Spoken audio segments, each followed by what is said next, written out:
Canada GBP. Ayan na po, huwag relax po kayo. Standby po. Why?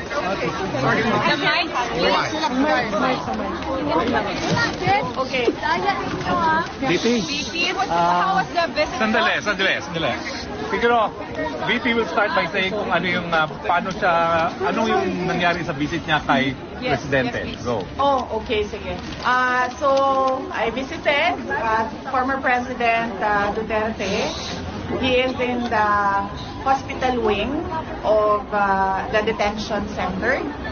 And he is in good spirits. He is well taken care of. Nag-comment lang siya na he really misses Filipino food. Yun lang. But very recently sa meal nila, meron ng rice. So that was a good development.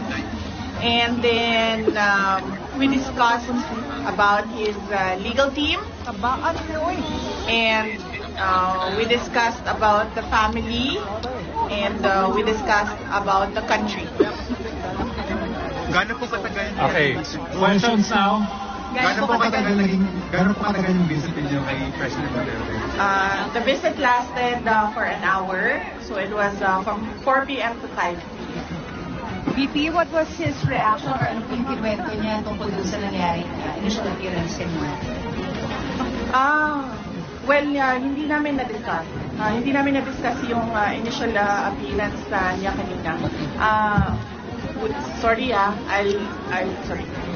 We did not discuss his initial appearance, and we only discussed the lawyers and the legal team and what we are going to do in the next 4 days.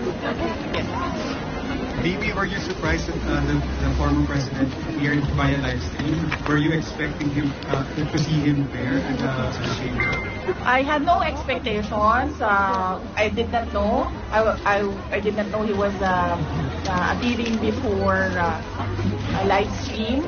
But I think it was the decision of the doctor. So inside the facility, all the decisions are made by the doctor. VP, what's the plan now? The next hearing is September 23 pa. How will the family prepare for this? May rotation ba? Okay.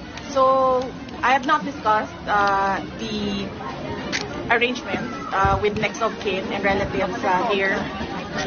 I will discuss it with them tonight, and I will relate to them also what the president said and what the president wanted them to know.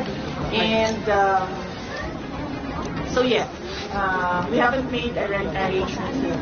But I will not leave until a relative comes to make sure that there is a next of kin living here. Yes. VP, tungkol po sa usapan nyo ni dating Pangulo, may hiniling po ba siya sa inyo? Ano? Ulitin mo. Sa usapan nyo ni PRRD, may hiniling po ba siya sa inyo? English. Oh, yeah. Okay. Yes. When we talked, he, as a request, he asked me to go home. So, he repeatedly said, do not leave the country. Do not leave the Philippines. And so I told him na I know, I understand that. And I do not want to be here as well. Unfortunately, I am the only one who has a Schengen visa. And I am the only one who is a lawyer. So I told him that when we are able to meet with the legal team, that I will immediately return home. And yes, do my work. May defense team na po ba si PRRD, ma'am? Defense team, yes. We already have a lead counsel. And there will be meetings with... we had a meeting with him yesterday. And then we will have a meeting in person when he arrives this week. And how many? Is it Nicholas Kaufman? Okay. Yes, the president already appointed, sir. Yes, the president already appointed Nicholas Kaufman as his lawyer. Ma'am, let me just go back to what he said to you, telling you not to leave the Philippines. Yes. What was the specific concern about it? And if you can also address yung, kasi according to Malacanang, they gave you a travel authority until April 30 in several countries. Yes. Ano po kaya yun, ma'am? Ano yung reason for the travel? My travel? Yeah.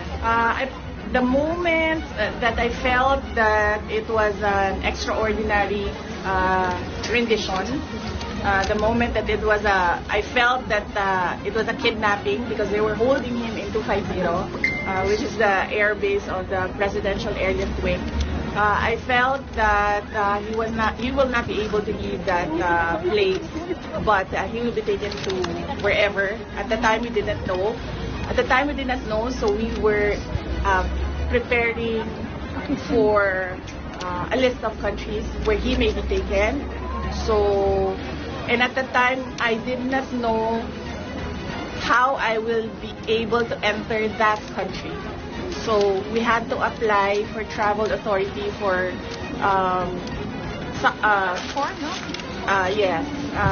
countries because I did not know how I will be able to travel.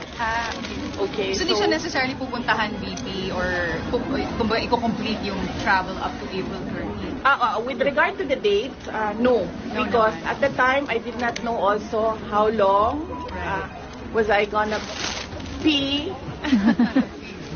How long was I gonna be, wherever he is. So we applied for until April 30. But it doesn't mean that I will be here until April 30. So I will be here until the legal team is doing their work already, and another relative is here to assist him. Did he explain his concerns why you shouldn't, leave? He said that yes, I should immediately go back, just leave him here. But I said no, I cannot do that because no one will decide for him outside. So very limited people have access to him right now. So I told him that I just have to form that legal team. Then I can work remotely in the Philippines, talking to the legal team, and then.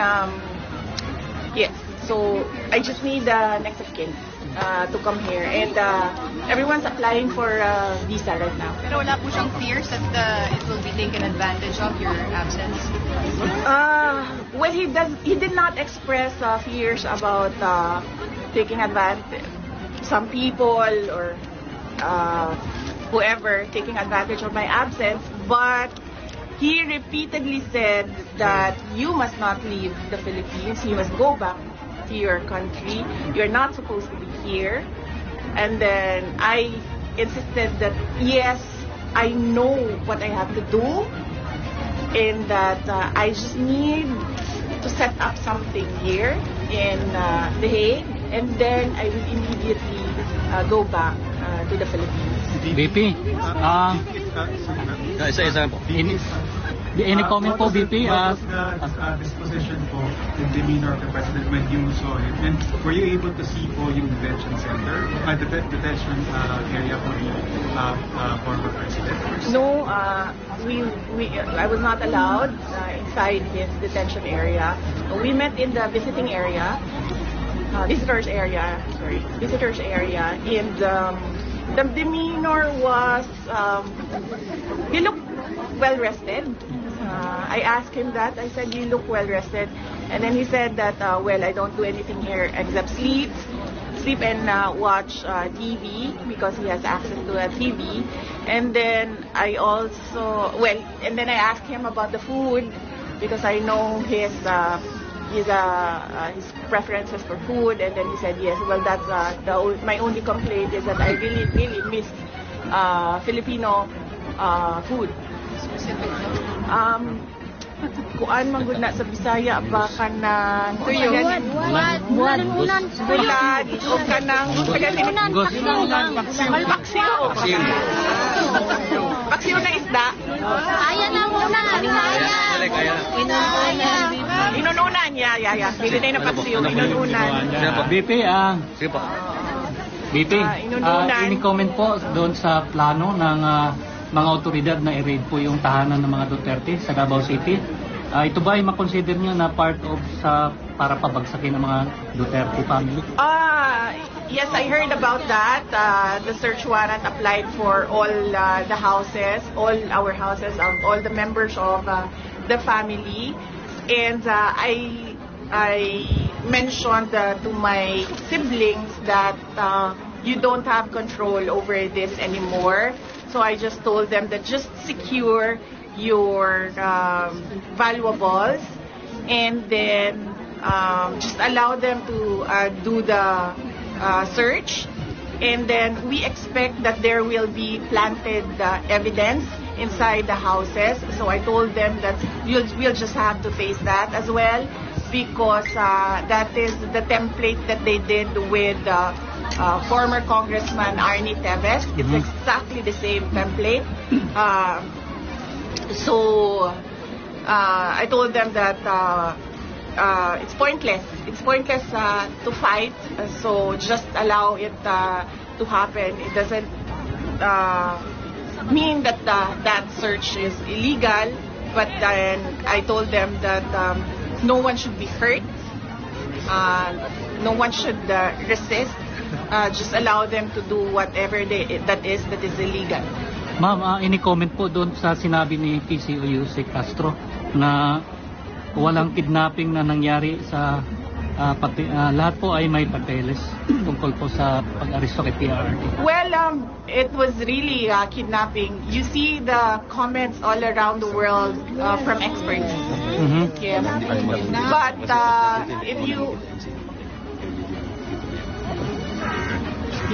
But if you talk to lawyers, they call it extraordinary rendition. But for a family member like me, that's kidnapping. That's forcibly taking my father to another country and illegally arresting him. So that's clearly kidnapping. Ma'am, mag-apply po ba si PRRD ng interim release? That is something that I cannot comment on because it's a legal strategy. So I would leave that to the lawyers if the lawyers would like to talk to the media. But I will not comment on legal strategy. I would also add that because I told him a lot of people are crying. They are depressed, hurt, stressed about what happened and what is happening right now and what is happening in the country. And then he said, sabihin mo sa kanila, relax lang, may hangganan ang lahat. Yes. So I'm remembering this from kasi I cannot take notes, I cannot take a ball pen and send it. So sabihin mo sa kanila, relax lang, may hangganan ng lahat. There will be a day of reckoning for all. BP, mahal na mahal po ang Duterte family ng mga OFW at mga Pilipino po sa bansang Pilipinas. Ngayon, grabe po yung emosyon ng mga Pilipino dahil mahal po nila si PRRD at kayo po. So may mensahe po ba kayo para sa lahat ng mga Pilipino? Yes. Unang-una, nagpapasalamat ako sa lahat ng ating mga kababayan. Mag-English pa po, sir? Yes. Okay. Kasi, Saya na lang. Bisaya. Tagalog lang. Tagalog. Okay, BP. Okay. Sige. Gadget lang, ha? Gadget lang. Start with, first off, I'd like to thank all our countrymen for your prayers and your profound support to the former presidents. We can feel your love. We can feel your anger. We can empathize with everyone. Everyone's rage about what happened. And let us not be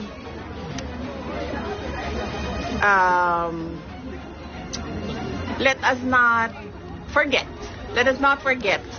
the real issues in our country, and that is yes, that is the poverty, that is corruption, that is the failure